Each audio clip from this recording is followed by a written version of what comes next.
Cette semaine, on a vu marcher par l'esprit. On a vu clairement la différence qu'il y a entre l'esprit et l'âme. L'esprit qui est différent de l'âme. Et on a vu que l'homme est en trois parties, corps, âme et esprit. On a vu le diable qui est l'ennemi de l'homme. Au niveau du diable, le monde et la chair. Et on a vu que c'est un pilier. C'est un pilier dans la vie chrétienne. Et on a vu que sa force, en fait, c'est s'infiltrer. C'est s'infiltrer, n'est-ce pas? Et on a vu aussi que l'allié du diable qui est contre nous, malheureusement, qui fait partie de nous, c'est notre chair. Et c'est elle qui lutte. C'est elle qui nous pousse à aller contre Dieu. C'est elle, en fait, qui pousse notre âme à prendre des mauvaises décisions, qui pousse notre âme à agir de manière que Dieu ne veut pas. Et on a vu ensemble la semaine passée que la semaine antérieure, on a vu ensemble que Dieu veut pour chacun d'entre nous une vie stable, une vie de paix, une vie de joie, une vie d'amour. Mais en général, le conflit, la guerre qui est en nous, c'est toujours notre chair. Le monde passe par la chair pour ouvrir la porte aux esprits du mal, pour produire en nous des œuvres. Et on a vu que nos chairs sont les saints sens de notre corps et non les saints organes. Ce ne sont pas des organes, ce sont des sens. On a dit que lui est un organe, mais la vue est un sens. L'oreille est un organe, mais lui est un sens plutôt. L'œil est un organe, et lui est un sens. Le nez est un organe, et l'odorat est le sens. La langue est l'organe, mais le goût est le sens. La main et le corps est l'organe, mais le toucher est le sens. Donc, les organes du corps sont collecteurs d'informations. C'est ce qu'on a dit. Les organes du corps sont collecteurs d'informations. Les organes collectent des informations. Et les cinq sens sont des transmetteurs et des relais qui font en sorte que les informations parviennent, les informations provenant du monde extérieur à l'homme arrivent au cerveau et au cœur de l'homme. C'est ce qu'on a dit, n'est-ce pas? Que les organes sont les capteurs, les récepteurs, les transmetteurs et les coordonnateurs sont quoi? Transmetteur et consommateur, c'est le sens. Ça veut dire que c'est ce que je vois, que mon sens, la vue, l'œil peut voir, maintenant pour interpréter. Qu'est-ce que c'est? C'est le sens qui interprète. C'est le sens qui interprète. Je peux voir quelque chose, je ne sais pas que c'est dangereux, je vois, mais je n'ai pas encore eu l'interprétation. C'est mon sens qui va interpréter ça maintenant. Envoyer ça au cerveau, le cerveau va renvoyer en passant par le filtre de mes cinq sens. Les sens sont aussi créés pour renseigner l'âme. Comme on l'a dit tout à l'heure, les sens permettent de renseigner l'âme afin qu'il lui permette de ressentir les émotions et les sentiments. Donc, au travers des sens, on peut ressentir les émotions et les sentiments. Les sens renseignent ton âme. Si c'est bon, si c'est beauté, si c'est touché. En fait, ce sont les renseignements au niveau de ton âme. Ça veut dire que tout ce qu'on perçoit par nos cinq sens déclenche automatiquement une impression. Tout ce que tu reçois par tes cinq sens, que tu le veux ou pas, tout ce que tu reçois par tes cinq sens déclenche une impression, un désir, une passion, une émotion, un sentiment au niveau de ton âme. On a dit tout ce que tu ressens au niveau de tes cinq sens déclenche automatiquement. Tu ne peux faire sans ça. Que tu le veux ou pas. Tout ce que tu ressens par tes cinq sens déclenche dans ton âme une impression, un désir, une passion, une émotion, un sentiment au niveau de ton âme. Rappelez-vous, on parle de l'âme parce que c'est l'âme qui est quoi? Le moteur. C'est l'âme qui est quoi? Le conducteur. Et c'est l'âme qui sera jugée. C'est l'âme qui a péché, qui mourra. Donc tout ça, ça renseigne ton âme. Ça renseigne ton âme. Donc le problème est que quand l'homme marche à base des informations fournies par ses cinq sens, dans les cinq sens, on n'a pas de problème encore. En fait, On en a vu que les saints sont dans des problèmes parce que tu as besoin des émotions. Tu as besoin des émotions. Tu as besoin d'avoir des impressions. Tu as besoin d'avoir des désirs.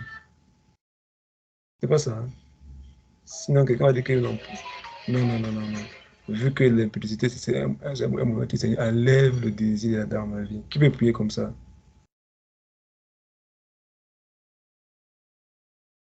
Qui peut faire des prières?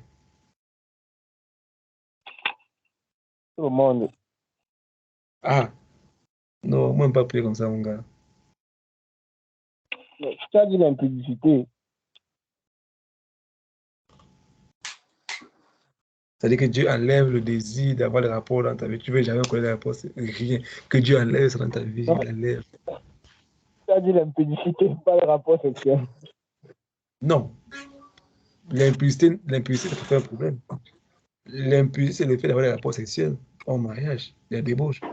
Mais qu'est-ce qui pousse à être impudique? C'est le désir d'avoir le rapport. Si le désir n'est pas là, tu n'auras jamais de rapport. C'est pas ça. Hein? Sauf si on me viole. Non, le viol, c'est autre chose. C'est pas un péché. Le viol, c'est pas un péché. Si on t'a violé, tu n'as pas péché. Quelqu'un a péché contre toi, tu n'as pas péché. Tu es victime. Quand on te vole la langue de la poche, tu as péché. Non, non, non. Hein? Non, non, non. Hein? Tu es victime. C'est pas un péché. Ça veut dire que personne ne peut prier que Dieu enlève le désir en lui. Parce que tu as besoin des émotions. Tu as besoin d'aimer. De l'amour, de se sentir aimé. Tu as besoin d'avoir les émotions, sentir l'amour, la joie, la paix. Tu as besoin de ça. Hmm?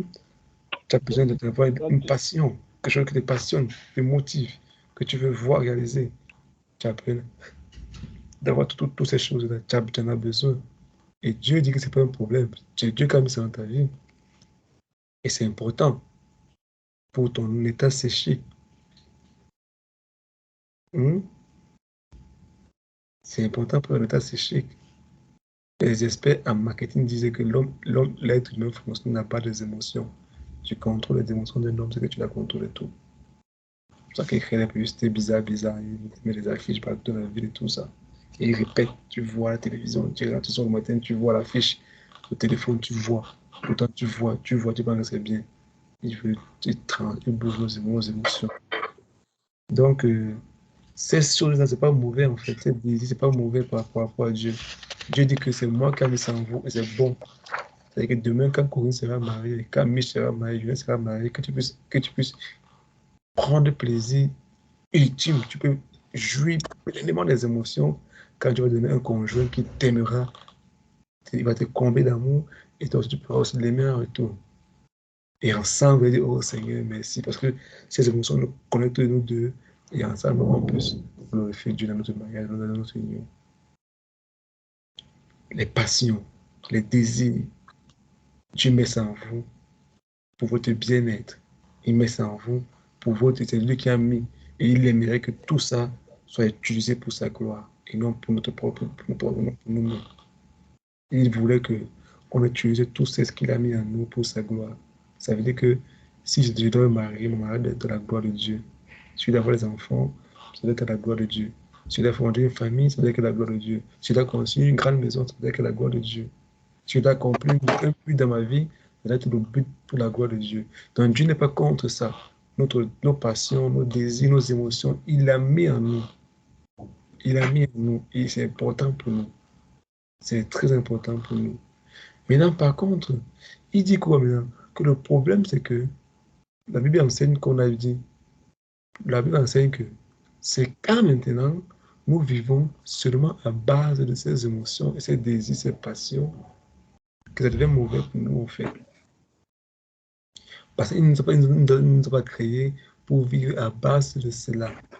Rappelez-vous que la semaine passée, on a vu dans Deutéronome qu'il a dit si vous obéissez à mes commandements, si vous marchez comme il dit de marcher, si vous faites ce que je dit de faire, moi, Dieu, je ferai ça dans vos vies.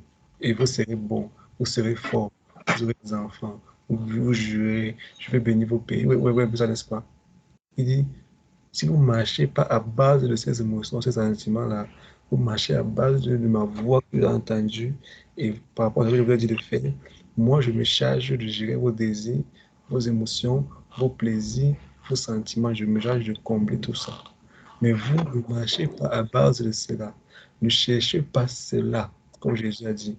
Ne cherchez pas la satisfaction dans ces choses-là. Cherchez la satisfaction en Dieu et Dieu te chargera à combler. C'est ce que David aussi a dit, que fais de l'Éternel tes délices et il te donnera ce que ton cœur a besoin. Mais toi, fais d'abord de lui. Mets ta confiance en l'Éternel. Mets ta confiance en l'Éternel. Donc, le problème, c'est que nous ne devons pas marcher à base de ces émotions-là. Nous ne devons pas marcher à base de ces sentiments. Nous devons marcher en confiance en Dieu et savoir qu'il nous conduit de l'intérieur. Savoir qu'il nous conduit de l'intérieur. Comme on a vu la semaine passée, la chair, le monde des cinq sens. Donc, comme on a vu dans Romains 8, la semaine passée, Romains 7, 18, Romains 5, 12 et Romains 8, 3, quand Paul dit que la chair qui est en moi, je découvre dans ma chair une autre loi. Elle pervertit tout, elle transforme tout, elle gâte tout. Pourtant, moi, je vais obéir à Dieu. Mais quand je sors, je vois des choses qui me poussent à désobéir à Dieu. J'entends des choses qui me poussent à désobéir à Dieu. Moi, je veux travailler, mais je me sens de plus en plus paresseux. Je veux avancer, mais je me sens comme je n'avance pas. Et la chair, elle produit et nourrit des passions et des désirs mauvais dans notre vie. On a vu aussi les œuvres de la chair et les fruits qu'elle produit. Elle produit en nous des mauvais désirs et des mauvais fruits. Dans Galates 19, ça, on a vu tout ça, il faut se rappeler. Galates 19 à 20 et Matthieu 15, verset 19. Et on a vu aussi comment la chair produit quel est le processus de fabrication et de distribution des œuvres de la chair. Processus de fabrication et de distribution des œuvres de la chair. On a vu ça aussi. On a vu que les armes de renseignement du corps, l'œil, l'oreille, le nez, la main, l'ouïe, la langue, ressentent les informations en provenance du monde extérieur. Puis, les informations ainsi collectées transistent par les canaux des cinq sens. Mais les cinq sens sont habités par le péché. Dans ces circuits, sont pourris et corrompus. Donc tout ça est corrompu, perverti à cause du péché aujourd'hui dans notre chair. On se comprend, n'est-ce pas? Ça reçoit l'information et ça passe par un circuit. Mais si le circuit est mauvais, c'est-à-dire que celui qui va recevoir l'information à la fin sera mauvais. Ça veut dire quoi? S'il y a de l'eau propre dans un bac et le tuyau qui fait la connexion entre le bac et la bouteille d'eau que tu veux boire en bas, si ce tuyau n'est pas propre, ça veut dire quoi? Le bac peut être propre, l'eau du bac peut être propre, celui qui est en bas qui veut consommer peut être propre, mais le tuyau qui fait le canal est sale. Du coup, quand on ouvre le bac, celui qui renvoie, transvase, celui qui transmet cette eau, la détourne, il a intoxique, comment dire ça, il empoisonne cette eau-là, et quand elle arrive en bas, elle devient dangereuse pour la consommation. Et on a dit que la chair est comme c'est là qui détruit cette eau qu'on veut consommer en fait. C'est-à-dire que le relais entre le monde extérieur et notre monde intérieur, c'est la chair qui fait ce relais-là. Et elle purifie, et elle pourrit tout en fait, c'est qui gâté. Au final, l'âme reçoit une panoplie d'informations perverties appelées adultère, immoralité sexuelle, impureté, débauche, idolâtrie, magie, haine, querelle, jalousie, colère, rivalité, division, secte, envie, meurtre, évonnerie, excès de table, vol, faux mensonges, témoignage, calomnie, peur, manipulation, etc. La chair est fabriquée. On t'a fait ça, fais comme ça. Tu laisses, tu laisses ce qu'on t'a fait là. Il faut réagir. Tu n'as pas, il faut mentir. Tu ne mens pas, tu vas comment? Il faut mentir, regarde. Il faut trouver une stratégie. Mens pour avoir plus. Ou bien détourne un peu comme ça. Elle va te trouver pour te maintenir une stabilité dans le monde présent. La chair ne va jamais rien te proposer dans le monde à venir. Tout ce qu'elle veut tourne autour du monde présent. C'est pour ça qu'on est souvent roi de la chair. Quand tout ce qu'elle me propose de faire tourne autour du monde présent. Vêtements, voiture, honneur, vaine gloire, position, acclamation, tout ce que la chair va te voir. Ça va te demander de faire, ça tourne autour du monde présent. Rien n'est du durée éternelle.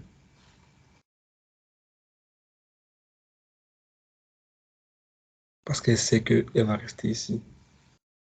Tu vas mourir, tu vas t'enterrer ici, tu vas rester ici. Mais l'esprit, ton âme ira ailleurs. Et la chair, elle sait qu'elle est chez elle. Donc, elle laisse l'été. Elle sait qu'elle va retourner à la poussière. Donc, elle veut tout faire pour rester ici. Elle vient pour partir d'ici. Donc, quelle est le positif pour raison qu'on en a dit? Toutes ces choses arrivent dans le cœur de l'homme sous forme de pensée.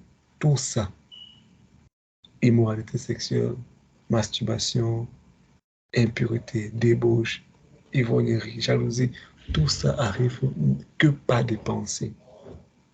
Rien d'autre que des pensées. Et quand les pensées sont entretenues, ça devient des émotions ou encore ça devient des attitudes. Et quand l'attitude est entretenue, ça devient une habitude. Et quand l'habitude est entretenue, ça devient quoi? Quand l'habitude est entretenue, ça devient quoi?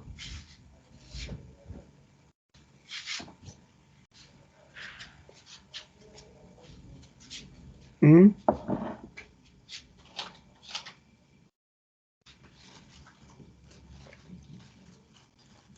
Non, pas le péché. C'est le péché depuis dans la pensée. C'est d'abord la pensée. Quand tu entretiens la pensée, ça devient une attitude. Quand l'attitude continue d'être entretenue, ça devient une habitude. Quand l'habitude continue d'être entretenue, une mauvaise habitude continue d'être entretenue, une mauvaise habitude, ça devient un caractère. Quand le mauvais caractère continue d'être entretenu, ça devient quoi? Une destinée. Ça forge ta destinée. La pensée. Après, quand tu penses, ton attitude change. Et quand ton attitude change, ton habitude change. Quand ton habitude change, ton caractère change. Ton caractère change, ta destinée change. Ça veut dire qu'au départ, tu priais, tu lisais ta Bible. Après, la pensée vient. Non, tu deviens fatigué. Non, ne dis pas ça, tu connais déjà ça. Oh. Après, quand tu finis ça, quand tu arrêtes de lire, tu arrêtes de prier, tu arrêtes de passer temps avec Dieu, ton attitude change. Pour savoir la parole de Dieu, ton attitude a changé déjà. Tu as entretenu une mauvaise attitude. Non, je connais. La Bible dit, je connais ça. Il y a un peu de bon tout. Tu changes. Tu vas à l'église pendant qu'on est en train de prier. Avant, tu fais tout de Dieu. Tu vas changer. Tu deviens léger. Tu deviens simple. Après, ça devient une habitude. C'est plus un jour, c'est plus deux jours, ça devient chaque jour, tout le temps. Tu commences à négliger. Après, ça devient un caractère. Tu tombes dans la jalousie, rivalité. Tout ça, un caractère de paresseux, un caractère de médiocrité, de manque de diligence, de faiblesse, un caractère de plainte, de commérage, caractère comment il faut vivre dans ta vie. Et quand le caractère est forgé en toi, ça trace la route de la destinée. Donc toutes ces choses arrivent dans le cœur de l'homme sous forme de pensée et tout commence avec la pensée. Tout commence avec la pensée. Voilà, on va s'arrêter ici pour aujourd'hui. On va s'arrêter ici pour aujourd'hui. On va continuer la semaine prochaine. Avant de partir, je voudrais qu'on lise ensemble le psaume 20.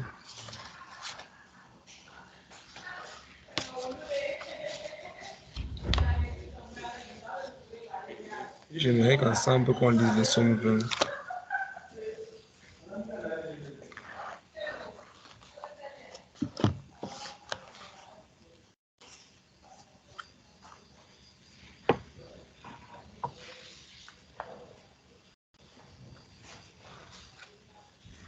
Un instant, s'il vous plaît.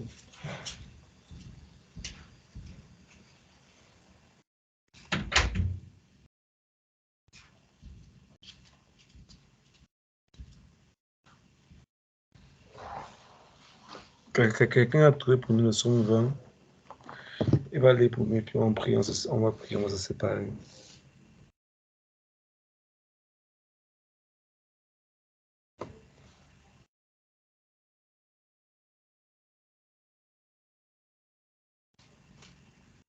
Allô, vous êtes là?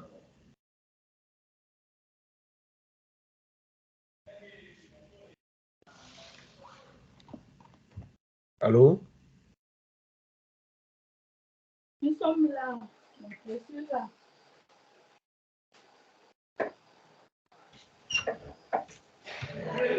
Je vais lire.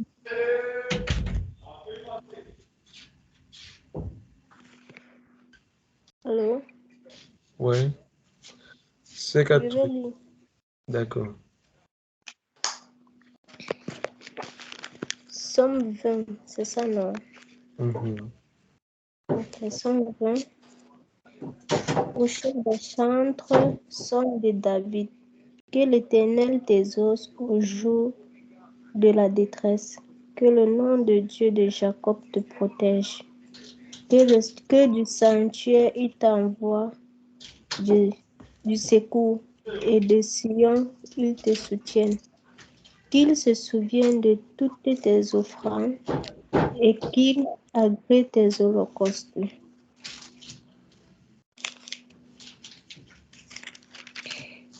Qu'il te donne ce que ton cœur désire et qu'il accomplisse tous tes desseins. Nous nous réjouirons de ton salut, nous lèverons l'étendard au nom de notre Dieu. L'Éternel exaucera toutes tes vœux. Je sais déjà que l'Éternel sauve son nom. Il exaucera des cieux de sa sainte demeure par le secours puissant de sa droite. Ceux-ci s'appuient sur leurs chars, ceux-là sur leurs chevaux. Nous qui nous invoquons le nom de l'Éternel notre Dieu. Eux, ils plient et ils tombent. Nous tenons ferme et restons debout. Éternel, sauve le roi, qu'il nous exauce quand nous l'invoquons. Amen. Amen. C'est ma prière pour chacun d'entre nous ici. Qu'il exauce nos prières et qu'il nous réponde promptement. Père, merci encore pour ce soir. Merci pour ta grâce que tu as relâchée, pour ton amour que tu as déversé dans nos cœurs et dans nos vies. Pardonne-nous, Père, pour nos manquements. Pardonne-nous, Seigneur, pour les faits étrangers. Pardonne-nous, Seigneur, parce que tout le temps, nous chantons, nous crions que nous voulons te servir. Et nous manquons de force et de détermination pour aller jusqu'au bout. Nous croyons, nous savons que tu nous aimes. Tu es notre Papa d'amour, tu es notre Père. Merci pour tout ce que tu fais, pour ta patience, pour ton amour, pour ta grâce, relâchée dans nos cœurs et dans nos vies. Père, même si on ne voit pas encore, je sais que quelque part, assurément tu nous conduis quelque part. Et je sais. Père, je vais faire cette prière encore avec mon frère et ma soeur qui s'est joint à moi et qui va dire, je te confie toute ma vie, Seigneur. Fais de moi ce que tu veux. Que ça me fasse mal. Que ça soit dur dans ma chair, compliqué, que je pleure. Seigneur, si c'est pour ta gloire, fais-le encore. C'est pour ma voix auprès de toi. C'est pour me ramener près de toi. et que quand je quitte cette terre, je serai près de toi. Seigneur, fais-le. Ne me laisse pas de l'autre côté. Ne me laisse pas faire autre chose que ta volonté. Même si le monde m'impose, même si ma chair m'impose, même si mes difficultés m'imposent, même si le monde autour de moi m'impose, Père, ne me laisse pas aller autrement que ta volonté. Je refuse toute vie loin de toi. Je refuse des relations sans toi. Je refuse de travail sans toi. Je refuse un diplôme à l'université sans toi. Je refuse toute forme de bénédiction sans toi à l'intérieur. Ne me laisse pas aller autre part ailleurs que ta vie. Père, ferme tous les portes dans ma vie qui m'amenaient autre part que le chemin que tu as tracé, le chemin du paradis. Et c'est dur, comme Jésus a dit, étroit et resserré. C'est dur. Même si je pleure, ça me fait mal. Ne me laisse pas, Seigneur, aller autre part que ta présence. Je prie cette prière de tout mon cœur et mon frère, ma soeur, qui s'identifie à cette prière. Ne me laisse pas faire autre chose que ta volonté. Si rester dans la souffrance, dans la difficulté, me faire en sorte que quand je quitte cette terre, je serai près de toi. Je suis prêt à aller. Mais moi, quand je quitte cette terre, je veux te rencontrer. Je veux entendre de bons et fidèles serviteurs. Donne-moi la grâce de prier. Donne-moi la grâce de porter des fruits. Donne-nous la grâce. Chacun d'entre nous ici, donne-nous la grâce de porter des fruits qui sera servi à la table, aux noces de l'agneau. Accorde-nous la grâce, Seigneur. Continue ce travail.